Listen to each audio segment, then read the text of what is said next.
नमस्कार मित्रांनो, माझं नाव सीमा अमराव. MPSC ग्रुपमधील आता आपलं एक पहिलं टॉपिक झालेलं होतं, राष्ट्रीय घडामोडीचं आपलं फर्स्ट अँड सेकंड पेज झालं होतं. आता आपलं त्याचं पुढचं पेजची आपल्याला इन्फॉर्मेशन आपली बाकी होती मित्रांनो. सो आता बघा याच्यामध्ये हे बघा, यामध्ये आपल्याला या गोष्टी क्लिअर आहे की अंजी खाड पुलाचे उद्घाटन. ठीक आहे. आता भारतीय रेल्वेने 6 जून 2025 रोजी अभियांत्रिकीचा एक अद्भुत चमत्कार म्हणून ओळखला जाणारा अंजी खाडपूल सुरू केला आहे. ठीक आहे. आता याच्यामध्ये काय आहे, जम्मू बारामुल्ला मार्गावर कटरा आणि रियासीला जोडणारा भारतातील पहिला केबल स्टेड रेल्वे पूल आहे. ठीक आहे. आता ह्या उधमपूर श्रीनगर बारामुल्ला रेल्वे लिंक हे या प्रकल्पाचा एक भाग आहे. आता याच्यामध्ये या गोष्टी त्यांनी मेन्शन केलेलं आहे. त्यानंतर अंजी खाड पुलांचे जे उद्घाटन झाले त्याचे मेन वैशिष्ट्य काय होते हे पण ह्याच्यात आपल्याला स्पष्ट केलं आहे. त्याचे स्थान होते रियासी जिल्हा म्हणजे जम्मू आणि काश्मीर. रियासी जिल्हा कुठं आला? जम्मू आणि काश्मीरला आला. आणि याची लांबी किती होती अंजी खाड पुलाची? 725.5 मीटर. हे बघा या प्रकारे ते दाखवलेले असा पूल आहे. ठीक आहे. मुख्य खांबांची उंची किती होती? 331 मीटर होते. हे जे खांब आहे ना याची मुख्य जी उंची होती ती 131 मीटर आहे. आता याची बांधणी आहे हिंदुस्थान कॉन्ट्रॅक्शन कंपनीने केलेला आहे आणि चिनाब नदीची जी उपनदी आहे अंजी नदीवर हा पूल आहे. चिनाब नदी हे लक्षात असू द्या, चिनाब नदीची उपनदी कोणती आहे? अंजी नदी आहे. ठीक आहे. आता चिनाब रेल्वे पुलावरती हा भारतातील हा दुसरा सर्वात उंच रेल्वे पूल आहे. की तो आहे दुसरा, हे पण लक्षात असू द्या. हा इथे पण प्रश्न बनू शकतो. ठीक आहे. नंतर आहे नवीन पंबन पुलाचे उद्घाटन. आता बघा, पंतप्रधान नरेंद्र मोदी यांच्या हस्ते 6 एप्रिल 2025 रोजी रामनवमीच्या दिवशी, म्हणजे या दिवशी रामनवमी असते, तर रामेश्वरम तामिळनाडू येथील पहिल्या पंबन व्हर्टिकल लिफ्टची ब्रिज येथे अनावरण म्हणजेच उद्घाटन करण्यात आले. ठीक आहे.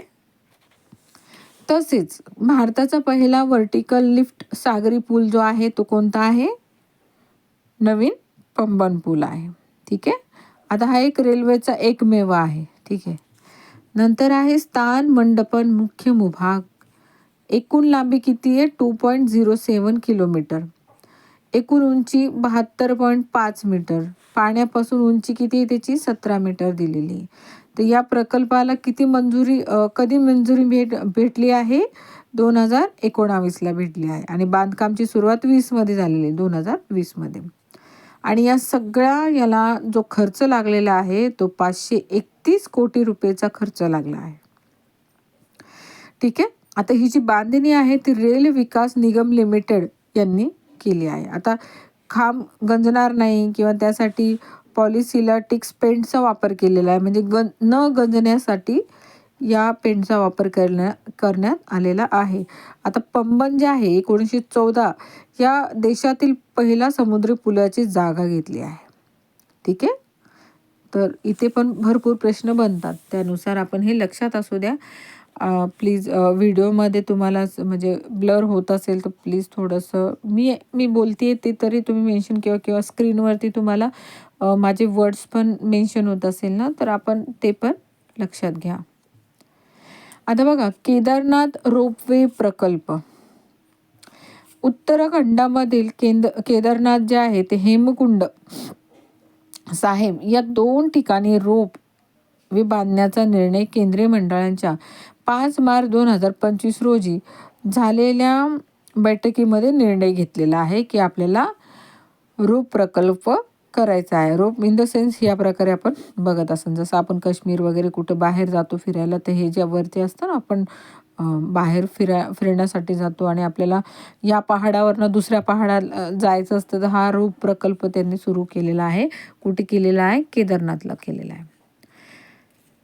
राष्ट्रीय रोप हे विकास मोहिमेच्या पर्वतमाला योजनेच्या अंतर्गत रोपवे तयार केला जाणार आहे आणि केदारनाथ रोपवे सोनप्रयोग केदारनाथ दरम्यान असेल.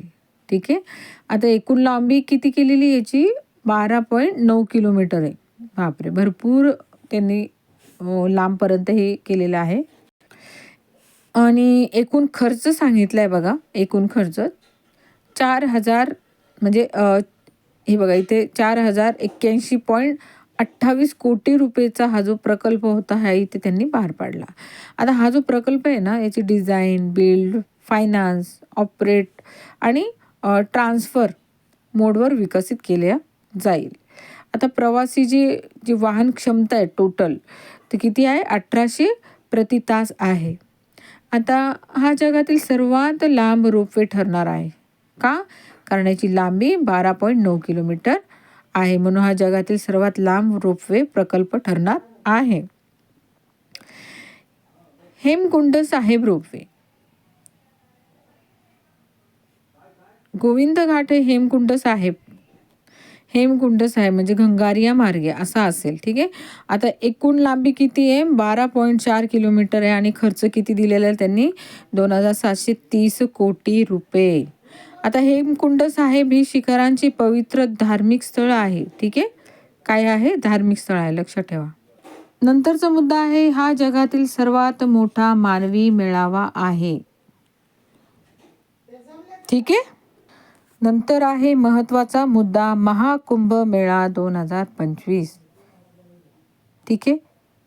हा तर मुद्दा पाठच असायला हवा, हा पूर्णपणे लक्षात पण असायला हवा. ठीक आहे. कुंभमेळा म्हणजे महाकुंभ मेळा 2025 ठिकाण कुठलं आहे माहिती का, त्रिवेणी संगम, प्रयागराज कुठं आले, उत्तर प्रदेशला आले. ठीक आहे. आणि याचा कालावधी किती असतो, 13 जानेवारी ते 26 फेब्रुवारी 2025 मध्ये हा जो कालावधी होता याचा तो इथे दिला आहे. आणि हा विशेष कुंभमेळा जो आहे 12 कुंभमेळ्यांच्या चक्रानंतर 144 वर्षानंतर येतो. बघा किती महत्त्व आहे या गोष्टीचं खरंच. म्हणजे महाकुंभमेळा जो आहे तो 12 कुंभमेळ्यांच्या चक्रानंतर म्हणजे 144 वर्षानंतर येतो. ते हे एक तुम्ही लक्षात असू द्या आणि पाठ असू द्या. यापूर्वी 1881 मध्ये महाकुंभमेळा भरला होता.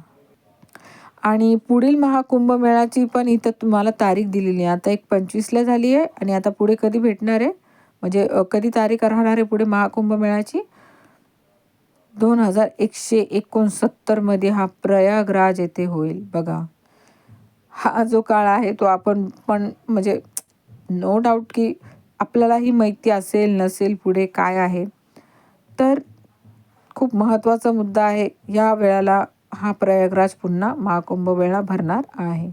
आता कुंभमेळा हा साधारणतः दर 12 वर्षांनी होणारा एक महत्त्वाचा हिंदू सोहळा आहे. आता प्रत्येक कुंभमेळ्याचे ठिकाण गुरु, सूर्य आणि चंद्र यांच्या ज्योतिषशास्त्रीय संरेखनाने ठरवले जाते, असे नाही ठरवले जात. ठीक आहे.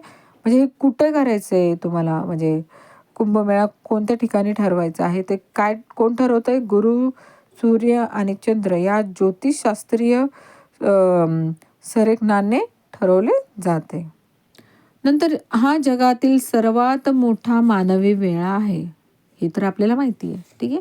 45 दिवसाचा एकूण आणि 64,77,00,000 भाविकांची कुंभमेळ्याला भेट होती. बघा एवढ्या लोकांच्या गर्दीमध्ये तुम्ही बघत असाल की किती लोक असतात. त्यावेळी आपण मागे न्यूजमध्ये पण पाहिलेलं होतं, तर त्यांचं सरासरी त्यांनी काढलेलं आहे की 64,77,00,000 एवढे भाविक तिथे कुंभमेळ्याला भेट दिली आहे. आता पुढील 4 ठिकाणी कुंभमेळा भरतो, हे पण सगळ्याला माहिती असेलच. बघा प्रयागराज, हरिद्वार, उज्जैन आणि नाशिक. नाशिक कुठं आलं, महाराष्ट्रामध्ये. तर महाराष्ट्रासाठी ही खूप गर्वाची गोष्ट आहे की आपल्या नाशिक महाराष्ट्रामध्ये कुंभमेळा भरला जातो. आणि उज्जैन आहे मध्य प्रदेशला, हरिद्वार आहे उत्तराखंडला आणि प्रयागराज कुठं आहे, उत्तर प्रदेश. आता याच्यामध्ये काय केलं माहिती का, जो अर्ध कुंभमेळा आहे तो हरिद्वार व प्रयागराज येथे दर 6 वर्षांनी भरतो. पूर्ण कुंभमेळा आहे तो 4 शहरामध्ये दर 12 वर्षांनी भरतो. महाकुंभमेळा प्रयागराज येथे 144 वर्षांनी भरतो. बापरे, म्हणजे हा सगळ्यात मोठा कुंभमेळा असतो. कुठे असतो, प्रयागराजला, उत्तर प्रदेशला. आणि माघ कुंभमेळा प्रयागराज येथे दरवर्षी माघ महिन्यात भरला जातो. आता बघा या उत्सवाचे जे श्रेय ना ते पारंपरिकपणे 8व्या शतकातील हिंदू तत्वज्ञानी आणि संत आदिशंकराला दिले जाते. युनेस्कोने 2017मध्ये अमृत सांस्कृतिक वारसा म्हणून या यादीमध्ये कुंभमेळ्याचा समावेश केलेला आहे. तर